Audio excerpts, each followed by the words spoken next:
शिमला मटौर राष्ट्रीय राजमार्ग मटौर के पास एक बार फिर राजन परिवार सड़क पर बैठ गया है। बता दें कि लोक निर्माण विभाग और राजन परिवार के बीच लंबे समय से ये विवाद चल रहा है, जहां पर परिवार का आरोप है कि उनकी निजी भूमि पर सड़क बनाई गई है और इसके बदले उन्हें उचित मुआवजा भी नहीं दिया गया है, जिसके चलते कई बार राजन परिवार प्रशासन से भी इस बात की गुहार लगा चुका है, लेकिन अभी तक उनके पक्ष में कोई भी फैसला नहीं लिया गया है, जिसके अब मजबूरन जो है वो राजन परिवार सड़क पर बैठने को मजबूर हो गया है और ये विवाद लगातार बढ़ता हुआ नजर आ रहा है। साथ ही परिवार की ओर से आत्मदाह करने की भी चेतावनी दी गई है।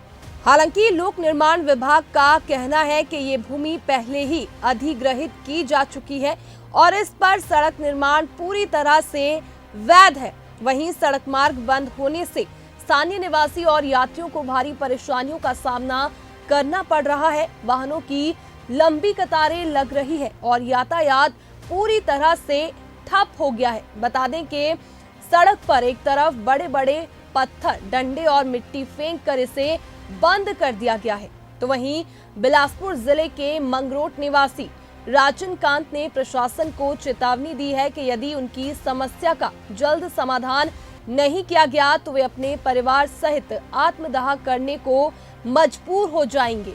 तो वहीं बिलासपुर के उपायुक्त ने जानकारी दी कि एक व्यक्ति द्वारा सड़क मार्ग को दोबारा बंद करने के मामले में सख्त कार्यवाही की जा रही है। उन्होंने कहा कि 2 जनवरी को आदेश जारी किए गए थे कि संबंधित व्यक्ति इस सड़क मार्ग को अवरुद्ध नहीं करेगा। इसके बावजूद 1 वर्ष बाद यानी 2 जनवरी को उसी व्यक्ति ने फिर से सड़क मार्ग बंद कर दिया, जिससे आम जनता को असुविधा का सामना करना पड़ा।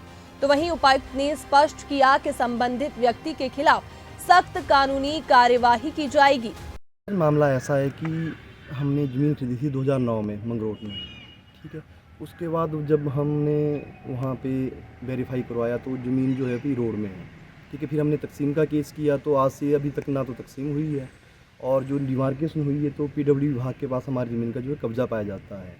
तो तहसीलदार महोदय ने खुद भी वहाँ पे जाके जो है निशानदेही की है और अभी तक प्रशासन जो है मुझे कब्जा नहीं दिला पा रहा है, ठीक है। तो इस कारण मुझे बार बार जो वहाँ पे मतलब अपना रोड में व्यवसाय करना पड़ता है। इस कारण मुझे भी कोई नुकसान हो सकता है या कोई आने जाने वाला राहगीर है, कोई बाइक वाला या गाड़ी वाला है, उसको भी नुकसान हो सकता है।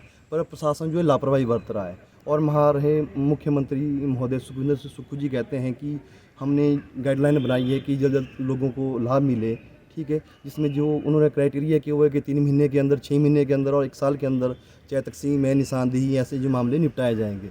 परंतु और आप देखेंगे तो NH हो गया, चाहे आपका 4 लाइन हो गया, जगह जगह होर्डिंग लगे हुए हैं, हमने इतने मामले निपटा दिए। तो मुझे नहीं लगता कि ऐसे मामले निपटे होंगे, कागजों में निपटे होंगे, क्योंकि 2022 से कंटिन्यू विवाद चला हुआ है, ठीक है। तो आज तक इसमें कोई ये नहीं क्लियर हो पा रहा है कि मालिक कौन है, इसमें क्या रीज़न है, कोई पता नहीं है सर, ठीक है। उसके बाद पीडब्ल्यू विभाग क्या करता है कि 5G लाइन के लिए एक केबल लगाने के लिए परमिशन दे देते हैं निजी कंपनी को। तो जब हमारा विवाद चला हुआ है तो उसके साथ ही वो वहाँ पे पोल लगवा देते हैं, ठीक है। उसकी मैंने हेल्पलाइन पे कंप्लेंट की है। अगर आप देखेंगे तो ये देखो सर, ये पहले भी एक शिकायत की थी, वो तो इन्होंने फोर्सफुली क्लोज कर दी, ठीक है। उसके बाद मैंने नई शिकायत जो 6/7/2024 को की थी, आज तक आप देखेंगे सर तो ये कभी DC ऑफिस DC साहब के पास, कभी SDM साहब के पास, कभी तहसीलदार के महोदय के पास, बस ऐसे घूम रही है, ऐसे घूम रही है। कोई कार्रवाई इस पर हो नहीं रही है, जिस कारण आज मुझे मजबूरन फिर से अपना मतलब जो कब्जा वहाँ पे करना पड़ा और व्यवसाय करना पड़ रहा है सर। नुकसान होता है उसके लिए प्रशासन जिम्मेवार है। कल को मुझे इतना परेशान इन्होंने कर दिया है कि कल को वहाँ पे मेरे साथ या कुछ परेशानी में होते हुए कुछ दुर्घटना हो जाती है, कुछ भी घटना घटित होती है, इसके लिए प्रशासन जिम्मेवार होगा। सर मुझे तो प्रशासन इतना मजबूर कर दिया है कि मुझे तो ऐसा लगता है कि कई बार मैं ऐसा सोचता हूँ कि मैं खुद भी इतनी तंगी मुझे हो चुकी है कि अपने बच्चे और खुद भी आत्मदाह कर लूँ।